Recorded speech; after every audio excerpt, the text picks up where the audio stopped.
Баршаңызға сәлем, менің құрметті көрермендерім. Сіздермен бүгін сочный киіз творогын жасайтын боламыз. Видеоны соңына дейін көріп, менімен бірге жасап көріңіздер. Достар, менің арнама тіркелуді ұмытпаңыздар.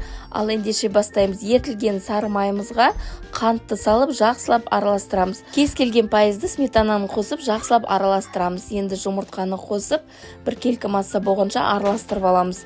Ұнымызға разрыхительді салып, араластырып, аз-аздан салып, осылай венчиктің көмегімен басында араластырып алатын боламыз. Сосын венчиктің күші жетпегеннен кейін қалған ұнды салып, қолымызбен өте жұмсақ тесто илейтін боламыз. Қыздар, толық рецепті описание бөліміне қалдыратын боламын. Міндетті түрде кіріп жасап көріңіздер. Осылай қолымызбен жақсылап араластырып, жұмсақ тесто илейміз. Енді начинкасын жасағанша тестамызды демалдыруға тоңазытқышқа немесе бетін целлофанмен жауып қойып қоятын боламыз. Енді творогты начинкамыз жасаймыз. Ол үшін творогтың үстіне қантты, ұнды, қаймағымызды қосып, жұмыртқаны сарысын ағуызынан ажыратып алатын боламыз. Тек қана ағуызын қосамыз, сарысын сочный киіздің бетіне жағуға қойып қоямыз. Осылай вилканы көмегімен жақсылап бір келкі масса болғанша араластырып алатын боламыз.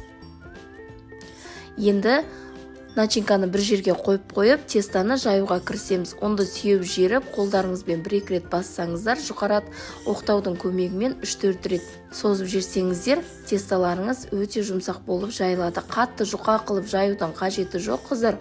Қалыңдығы міне дәл осындай болу керек, видеода көрсетілгенде.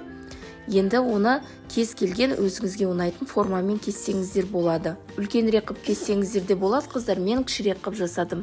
Осылай жарты қасық творогты салып, осылай бүктеп қоятын боламыз. Противенің үстіне қызып тұрған 180 градуста 25-30 минутта пісіріп алатын боламыз.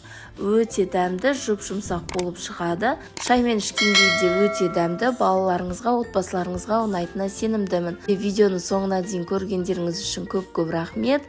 Осы рецептімен жасап көріңіздер. Құрбыларыңызбен, достарыңызбен бөлісіп, комментарий бөліміне өз ойларыңызды қалдыруды ұмытпаңыздар.